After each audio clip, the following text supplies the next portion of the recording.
नमस्कार, मैं अनुज सोम, बहुत बहुत स्वागत है आपका एक न्यू वीडियो में। देखिए, आज हम बात करेंगे कुतुबुद्दीन ऐबक के विषय में। पिछली वीडियो में मैंने सल्तनत काल का कालक्रम विज्ञान पढ़ाया था। तो सल्तनत काल के कालक्रम विज्ञान में हमने पढ़ा कि सल्तनत काल में 5 वंश ने 320 वर्षों तक शासन किया था, जिसमें हमारा पहला वंश था मामलुक वंश। तो आज हम मामलुक वंश के विषय में शुरू करते हैं। और मामलुक वंश में जो पहला शासक है ये था कुतुबुद्दीन ऐबक। ठीक है, तो मैं मामलुक वंश के विषय में दोबारा भी बताता हूँ। मामलुक वंश को गुलाम वंश भी कहा गया है। देखिए, मामलुक या गुलाम वंश में 11 शासक हुए हैं, जिनमें से 3 शासक गुलाम थे। कुतुबुद्दीन ऐबक जो मामलुक वंश का संस्थापक भी है, दूसरा इल्तुतमिश और तीसरा जो है बलबन। तो ये 3 शासक हैं जो गुलाम हैं। हालांकि ऐबक और इल्तुतमिश को दास्ता से बाद में मुक्ति मिल गई थी, लेकिन बलबन को दास्ता से मुक्त नहीं किया गया। और दास्ता से मुक्त ना होने के बाद भी उसने जो है दिल्ली की गद्दी से शासन किया। ठीक है, तो अब सॉरी भाई, तो अब क्या होता है, देखिए हुआ ये कि जो मामलुक शब्द है, ये इस मामलुक शब्द का तात्पर्य क्या है। तो मामलुक शब्द का अर्थ है स्वतंत्र माता पिता से उत्पन्न दास, यानी कि ऐसी संतानें जिनके माता पिता स्वतंत्र हैं और बाद में किन्हीं कारणों के वजह से उन्हें दास बना दिया गया, ऐसी संतानों के लिए प्रोफेसर हबीबुल्लाह ने मामलुक शब्द यूज किया है। हालांकि अलग अलग विद्वानों ने गुलाम वंश को अलग अलग नामों से संबोधित किया। किसी ने जो है इसे प्रारंभिक तुर्क कहा, तो किसी ने पठान वंश कहा, लेकिन जो सबसे अच्छा शब्द इतिहासकारों ने यूज किया है वो प्रोफेसर हबीबुल्लाह है, और इन्होंने मामलुक शब्द यूज किया। ज्यादातर जो है इतिहासकार इसी बात से सहमत हैं। ठीक है, तो मामलुक वंश में पहला जैसे शासक मैंने आपको बताया है कुतुबुद्दीन ऐबक है। तो आइए कुतुबुद्दीन ऐबक के विषय में पढ़ते हैं। तो मैं एक कहानी के माध्यम से जो है ज्यादातर चीजें आपको बताऊंगा, और जो फैक्ट हैं वे बोर्ड पे लिखे हुए हैं, उनके विषय में भी मैं चर्चा करूंगा। तो देखिए, होता क्या है कि कुतुबुद्दीन ऐबक जो है ये तुर्किस्तान का निवासी था। बचपन में ही माता पिता या संभवतः इसके भाइयों के द्वारा इसे निसापुर के बाजार में बेच दिया जाता है। निसापुर जो जगह है ये वर्तमान में ईरान में है। तो निसापुर के बाजार में इसे फखरुद्दीन अब्दुल अजीज कोकी, एक काजी हैं, उन्होंने इसे खरीदा। उन दिनों क्या था, उन दिनों गुलामों को शिक्षित करने की प्रथा थी। तो काजी साहब ने जो है इसे शिक्षा दी, घोड़सवारी की शिक्षा दी, हथियार वगैरह चलाने भी सिखाए, और साथ साथ में कुरान का पाठ करना भी सिखाया। इसी वजह से कुतुबुद्दीन ऐबक को कुरान खवां भी कहा गया है। कहा जाता है कि कुरान का जो है बड़े सुरीले शब्दों में ये पाठ करता था, इसी वजह से इसे कुरान खवां भी कहा गया। अब काजी साहब की क्या हुई, जब काजी साहब की मृत्यु हुई तो काजी साहब की मृत्यु के बाद काजी के जो पुत्र हैं उन्होंने इसे फिर बेच दिया, और फिर ये मोहम्मद गोरी के द्वारा खरीदा गया। तो कुतुबुद्दीन ऐबक मोहम्मद गोरी का दास था। ज्यादातर बच्चे जानते भी हैं, लेकिन जो नहीं जानते वे नोट कर सकते हैं, ये मोहम्मद गोरी का दास हुआ। और होता क्या है, देखिए, मोहम्मद गोरी ने 1192 में तराइन के युद्ध में पृथ्वीराज चौहान को हराया, और हराने के बाद जो दिल्ली का क्षेत्र है ये उसने विजित कर लिया था। और इसके बाद जो है गोरी 1194 में चंदावर के युद्ध में भी जीतने के बाद जो है भारतीय काफी क्षेत्र को विजित कर लेता है, लेकिन ये वापस चला जाता है गौर में। और भारतीय विजित क्षेत्र की ये सूबेदारी जो है ये लाहौर के अधीन कर देता है, और लाहौर का सूबेदार बनाता है ये ऐबक को। लेकिन जिस समय मोहम्मद गोरी के द्वारा ऐबक को खरीदा गया था, तो उस समय इसे अमीर ए आखुर का पद दिया गया था। अब अमीर ए आखुर क्या होता है, अमीर ए आखुर होता है अस्वसाला का प्रधान। अस्वसाला मीन्स जहां पे घोड़े रखे जाते हैं, उसका जो ऑफिसर है उसका पद दिया गया था, और बाद में इसे लाहौर की सूबेदारी दी गई। तो 1192 से और 1206 तक ये लाहौर के सूबेदार के शासक के रूप में शासन करता रहा। और जैसे ही 1206 में गोरी की मृत्यु होती है तो ये जो है स्वतंत्र शासक बन जाता है, और 1206 से 1210 तक लगभग 4 साल तक ये शासन करता है स्वतंत्र रूप से। हालांकि देखिए, ऐबक को क्या है, ऐबक को 1208 में दास्ता से मुक्त किया गया है। ठीक है, तो ये आप नोट कर सकते हैं, ऐबक को 1208 में दास्ता से मुक्त किया गया। और ऐबक ने कभी भी अपने आप को सुल्तान घोषित नहीं किया, या फिर उसे सुल्तान घोषित करने का समय नहीं मिला। ठीक, ऐबक अपने आप को मलिक या फिर सिपे सल्हार ही कहता है। अब ऐबक की अगर मैं उपलब्धि की बात करूं तो ऐबक की उपलब्धि ये थी कि ऐबक ने, देखिए क्या है, ऐबक ने अजमेर, कन्नौज, कालिंजर, ये जो क्षेत्र जीता गए हैं ये ऐबक के द्वारा ही जीते गए हैं। दूसरा जो है, ऐबक को तुर्की राज्य का संस्थापक माना जाता है। कारण ये है कि मोहम्मद गोरी क्या करता है, मोहम्मद गोरी गौर से शासन करता है, ठीक है, विजित क्षेत्रों में जो गोरी शासन कर रहा है वो गौर से कर रहा है।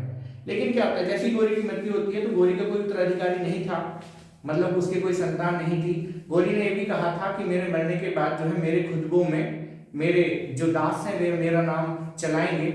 तो गोरी के 3 दास थे।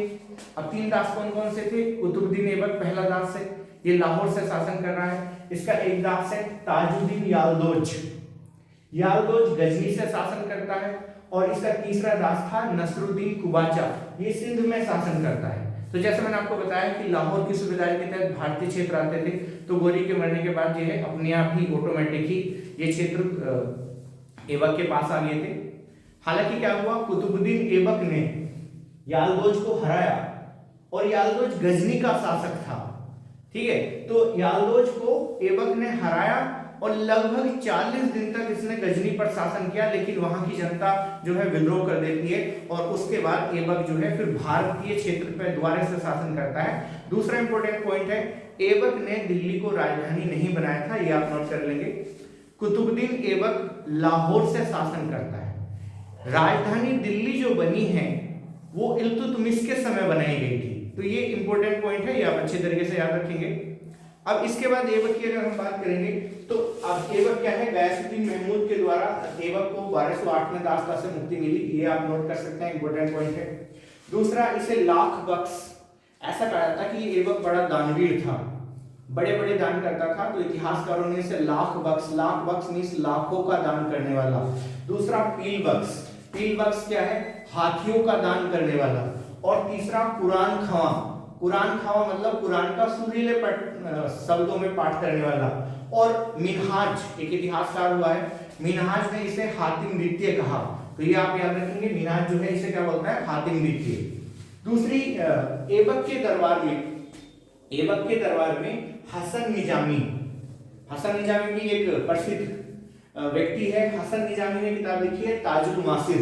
और दूसरा है फक्र-ए-मुदबिर, तो फक्र-ए-मुदबिर की जो किताब है ये आदाब उल हर्ब, ये आदाब उल हर्ब जो किताब है ये युद्ध कला में लिखी गई है, ध्यान रखेंगे आप, ये किताब जो है ये युद्ध कला में लिखी गई है और ये एग्जाम में काफी बार रिपीट हुई है, तो ये आप नोट कर सकते हैं। तो ये इसके दरबारी इतिहासकार या दरबारी कवि कह सकते हो थे। इसके अगर हम बात करेंगे तो देखिए, ऐबक जब भारत में शासन करता है तो ऐबक क्या करता है, बंगाल और बिहार को भी जीतने का प्रयास करता है, लेकिन ये ऐबक ने खुद नहीं किया। ऐबक का एक ये कह सकते हो एक सिपाही, ऐबक का एक सेनापति था, ऐबक का एक सूबेदार था जिसका नाम था इख्तियारुद्दीन मोहम्मद बिन बख्तियार खिलजी, ठीक है, जनरली इसे बख्तियार खिलजी के नाम से भी जाना जाता है। तो बख्तियार खिलजी क्या करता है, नालंदा और विक्रमशिला विश्वविद्यालय जो बंगाल और बिहार में स्थित हैं, इनको ये नष्ट करता है। और ये जनरली सर्वप्रचलित है कि नालंदा और बंगाल में जो विक्रमशिला विश्वविद्यालय है, इन विद्यालय को जो नष्ट किए गए हैं, इनकी जो मतलब जो पुस्तकालय है लगभग 6 महीने तक इनमें आग जलती रही, ऐसा कुछ विद्वानों का मानना है।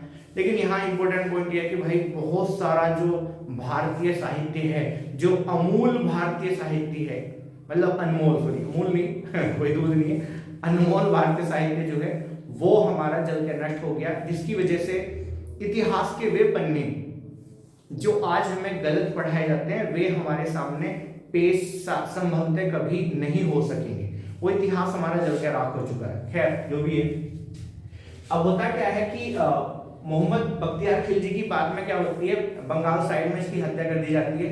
तो यहाँ पे ऐबक कैमारुजी को भेजता है और कैमारुजी क्या करता है, कैमारुजी अली मर्दान को बंगाल का सूबेदार बनाता है। तो ये आप नोट करेंगे, कैमारुजी क्या करता है, बंगाल का जो सूबेदार है किसे बनाता है, अली मर्दान, क्योंकि खिलजी की हत्या कर दी गई थी। दूसरा पॉइंट जो अगर हम बात करते हैं ऐबक के विषय में, तो ऐबक ने क्या किया, देखिए इसके 2 प्रतिद्वंदी थे, जैसे मैंने आपको बताया है कि जनरली मोहम्मद गोरी के 3 दास थे, एक तो ऐबक खुद ही हो गया, दूसरा ताजुद्दीन यालदोज जो गजनी से शासन कर रहा था और जिसे ऐबक ने हराया भी था। तो ऐबक क्या करता है, ऐबक इन दोनों से अपने रिलेशन बनाता है ताकि इनका जो है क्या हो, आगे रिलेशन की वजह से इनसे कोई विवाद ना हो। तो ताजुद्दीन यालदोज की पुत्री से ऐबक स्वयं विवाह करता है और क्या करता है, नसरुद्दीन कुबाचा से अपनी बहन का विवाह करता है। तो ये दो जो व्यक्ति हैं जो ऐबक के एकदम क्या है, बिल्कुल समान है। तो इनसे ये कूटनीतिक रूप से शादी के संबंधों के माध्यम से इनसे अपना बचाव करता है। दूसरी की अगर हम बात करेंगे, ऐबक के समय यानी कि कुतुबुद्दीन ऐबक के समय ही वजीर का जो पद है ये प्रचलित हुआ था। ठीक है, कुतुबुद्दीन ऐबक के समय ही वजीर का पद प्रचलित हुआ। और ऐबक की अगर उपलब्धि की बात करो तो देखिए सभी जानते हैं, भारत के अंदर पहली इस्लामी मस्जिद, या आप अच्छी तरीके से याद रखें, भारत के अंदर पहली इस्लामी मस्जिद जिसका नाम है कुव्वत उल इस्लाम, मैं लिख देता हूं, कुव्वत उल इस्लाम। कुव्वत उल इस्लाम का अर्थ होता है इस्लाम की ताकत। तो ये भारत की जो पहली मस्जिद है ये कुतुबुद्दीन ऐबक के द्वारा बनाई गई थी। ये मस्जिद है कहाँ, ये मस्जिद जो है ये मेहरौली में है जहां पे कुतुब मीनार है। और कहा जाता है कि ये 27 जैन और विष्णु मंदिर को तोड़कर बनाई गई है। तो ये आप याद रख सकते हैं, इंपॉर्टेंट है। दूसरा, अजमेर के अंदर 2.5 दिन का झोपड़ा, अजमेर के अंदर जो है 2.5 दिन का झोपड़ा भी जो है ये ऐबक के द्वारा बनाया गया था। और इसके विषय में कहा जाता है कि विग्रहराज चतुर्थ, विग्रहराज चतुर्थ एक चौहान वंशी राजा हुए हैं, इन्होंने अजमेर में एक संस्कृत विद्यालय बनवाया हुआ था। उस संस्कृत विद्यालय को नष्ट करने के बाद जो है ये 2.5 दिन का झोपड़ा बनाया गया है। और विग्रहराज ने एक नाटक लिखा था हरिकेली। तो हरिकेली के नाटक के जो कुछ अंश हैं ये आज भी इस मस्जिद में है, जो 2.5 दिन का झोपड़ा जिसे कहा जाता है एक मस्जिद थी। तो ये ऐबक की सांस्कृतिक उपलब्धि थी। इसके अलावा अगर बात करेंगे कुतुब मीनार की, तो सभी जानते हैं कि कुतुब मीनार का निर्माण कार्य जो है ऐबक के समय शुरू हुआ। संभवतः 1199 के आसपास जो इसका निर्माण कार्य शुरू हुआ था। और कुतुबुद्दीन बख्तियार काकी एक सूफी संत हुए हैं, उनके सम्मान में ये मीनार बनाई गई थी। इसे कुतुब मीनार इस वजह से कहा गया है। हालांकि ये कंट्रोवर्शियल पॉइंट है, कुछ विद्वानों का मानना है कि ये मीनार पृथ्वीराज चौहान के द्वारा बनाई गई थी। कहा जाता है कि पृथ्वीराज चौहान की जो लड़की थी वो दिल्ली को देखती थी, तो उसके लिए ये मीनार बनाई गई है। लेकिन इतिहासकार इस बात को नकारते हैं। आप जो याद रखेंगे वो कुतुबुद्दीन ऐबक के द्वारा बनाई गई ही याद रखेंगे, यही जो है ज्यादा मान्य है इतिहास में। तो ये हमारा कुतुबुद्दीन ऐबक था। 1210 में चौगान या पोलो खेलते समय कुतुबुद्दीन ऐबक की मृत्यु हो जाती है। और इसके बाद जो गद्दी पे बैठता है ये बैठता है आराम शाह। तो इसके विषय में हम पढ़ेंगे अगली वीडियो से। आज के लिए इतना ही।